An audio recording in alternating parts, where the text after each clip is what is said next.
Okay, mambo vipi? Naamini kabisa kwamba uko vizuri. Once again, mimi na wewe tunakutana hapa. Lengo mahususi ni kuzungumza mambo kadha wa kadha yanaendelea katika mpira wetu kwa lugha nyepesi.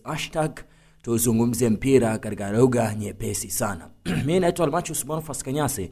Kumradhi kwa sauti yangu leo haiko fiti sana, lakini akialibiki kitu nitakufahamisha kinagaubaga kila ambacho kiliendelea. Sasa kwa siku ya jana nzima nimekuwa nikiobserve kile kinachoendelea na kupima niseme ni kama na kupima watu wanasemaje katika mitandao ya kijamii, hususan mara baada ya Young Africans kutoa taarifa inayosomeka kwamba tumeona taarifa ya shirikisho la mpira miguu Tanzania TFF likidai kuwa klabu ya Yanga Afrika bila kutoa ufafanuzi wa deni lenyewe. Tunapenda kujulisha umma kwamba klabu ya Yanga haijawahi kulipwa fedha yoyote ya ubingwa wa kombe la shirikisho msimu mitatu mfululizo 2021, 22, 22, 23, 23, 24. TFF imekuwa wakishikilia fedha hizo za ubingwa kwenye akaunti zao kila msimu unapomalizika, huku wakifahamu ni makosa na ni kinyume cha utaratibu. Hakuna udhibitisho wowote wa kimaandishi wa kuonyesha TFF wamewahi kulipa kulipa fedha hizi za ubingwa kwa klabu ya Yanga. Ni aibu na fedhea na kumtia dosari mdhamini na muendesha mashindano bila kulipa ubingwa katika misimu mitatu mfululizo.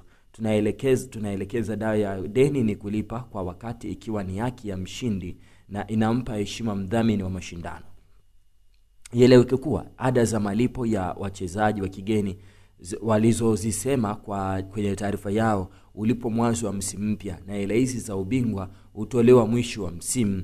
Klabu ya Yanga haijawahi kupokea taarifa yoyote rasmi kutoka TFF kuhusu klabu yetu kuwa na deni kwao. Uongozi wa klabu ya Yanga unaendelea kusisitiza kulipwa fedha yake ya ubingwa wa kombe la shirikisho CRDB kwa msimu mwaka 2024 tuweze kucheza mchezo wa fainali wa siku ya tarehe 28 Juni mwaka 2025. Sasa mara baada ya hii taarifa nimeona watu wengi wakijaribu kuchanganua, na moja kati ya wachanganuzi ambao kwenye hili wamekuwa mstari wa mbele ni pamoja na Jemedari Saidi.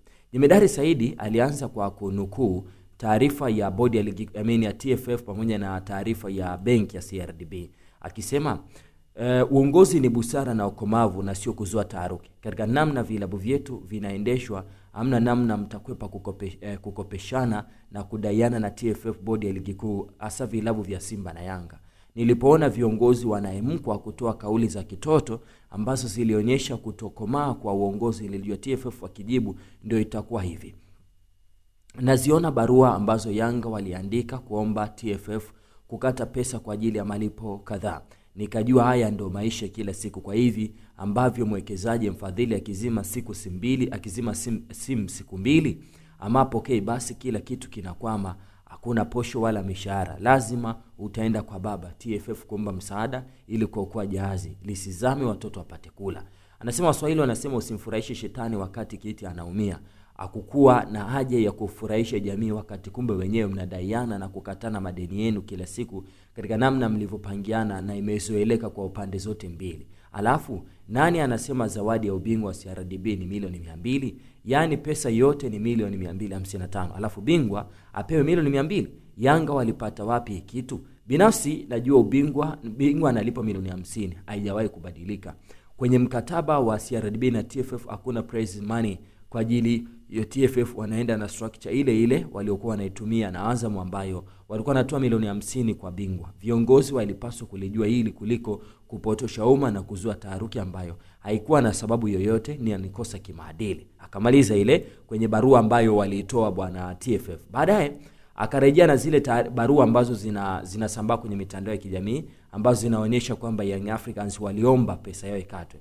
Anasema kwenye hii barua ya tarehe 7 Agosti mwaka 2023, Yanga walikuwa wanaomba kulipwa milioni 48.48 kwa ajili ya leseni za usajili za wachezaji wa ndani, ambao wachezaji kwa jumla wake ilikuwa ni 480,000, ambayo nadhani ilipaswa kuwa ni 560,000. Alafu wachezaji wa nje ilikuwa ni milioni 48. Jumla kuu ilikuwa ni milioni 48,80,000. Huu ulikuwa ni usajili wa msimu wake 2023-24. Lakini hizi namba hazipo kwenye ile jedwali la madai. Maana yake ni kama walikuwa wanadai milioni 50 ya kombe la shirikisho, na huku walilipiwa milioni 48.48. Ile milioni 50 ambayo ilikuwa katika jedwali ilikuwa si sahihi, kwa kuwa pesa iliyobaki ilikuwa ni milioni 1.52, lakini kwenye madai wameorodhesha milioni 50. Mpaka hapa kwenye zile hesabu za awali ambayo inaonekana wanadai milioni 27, watakuwa wanadaiwa wao. Nilisema mwanzoni hiki kikao kitakuwa kifupi kuliko kawaida. Akamaliza hivyo, lakini baadaye akarejea na taarifa sasa ile ambayo nimeanza kukusomea ya Young Africans jinsi ambavyo ilivyoandikwa. Akasema Yanga wanasema wao ndio wanadai milioni 226 baada ya kutoa makato mengine yote, yani kabla ya kwenda kuonana na idara ya fedha TFF hapo kesho.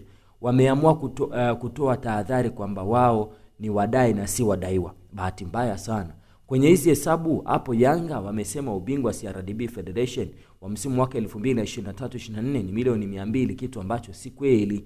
Ubingwa kombe la shirikisho ni milioni 50, miaka yote haijawahi kubadilika hata msimu mmoja. Maana yake ni kwamba kwenye hizo hesabu zao kuna nyongeza milioni 150 ambayo ni makosa. Hivyo basi milioni 226 ukitoa milioni 150 unabakiwa na milioni 76.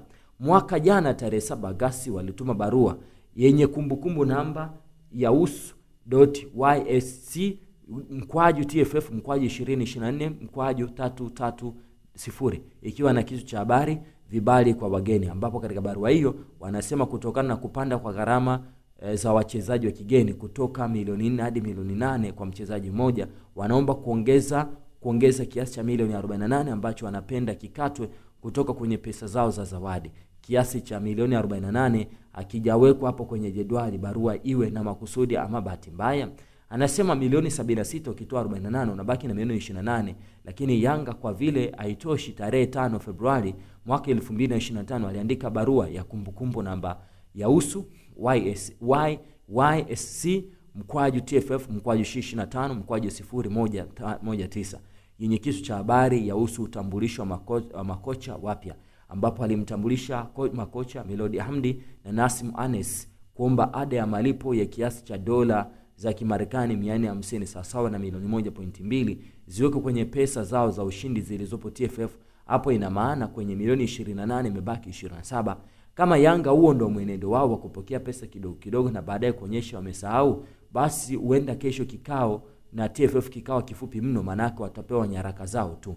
NB nimeona mchanganua madeni na malipo ya Yanga, wamelipwa kama walikubali hivyo walivyokuwa, basi narudi kusema kikao kitakuwa kifupi sana. So haya ndio maneno, naamini utakuwa umechukua kitu. Ninaendelea kuchukua baadhi ya maandiko ya watu wengine, mimi nitaendelea kukufahamisha nani kasema nini kwa sababu zipi.